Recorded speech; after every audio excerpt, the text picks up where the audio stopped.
বিশ্বের বৃহত্তম সাহারা মরুভূমিতে কেন এবং কারা এই অদ্ভুত নিদর্শনগুলি তৈরি করেছিল? স্যাটেলাইট ছবি থেকে সাহারা মরুভূমিতে একটি অদ্ভুত প্যাটার্ন তৈরি হতে দেখা গেছে। ঠিক ৪৫ মিটার ব্যাস, ১২টি বিন্দুর বাইরের দিকে এবং একটি বিন্দু ঠিক কেন্দ্রে দেখা যায়।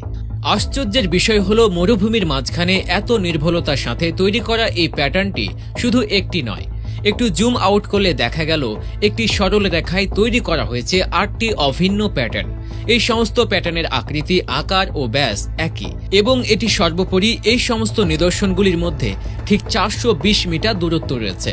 এমনটি নয় যে কোথাও এটি ৪৬০ মিটার আর কোথাও এটি ৩৮০ মিটার, তাদের মধ্যে দূরত্ব ঠিক ৪২০ মিটার। তাহলে এখন প্রশ্ন জাগে, এই নির্জন জায়গায় এত নির্ভুলতার সঙ্গে এই নিদর্শনগুলির পেছনে রহস্য কি?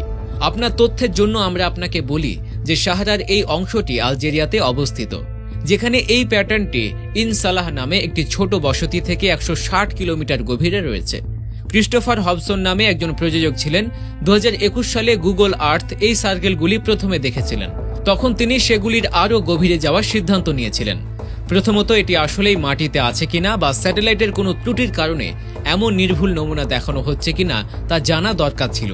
এই সমস্যাটি সমাধান করার জন্য ক্রিস্টোফ সেই কোম্পানির সাথে যোগাযোগ করেন যেটি গুগলের জন্য স্যাটেলাইট ফটো নেয়।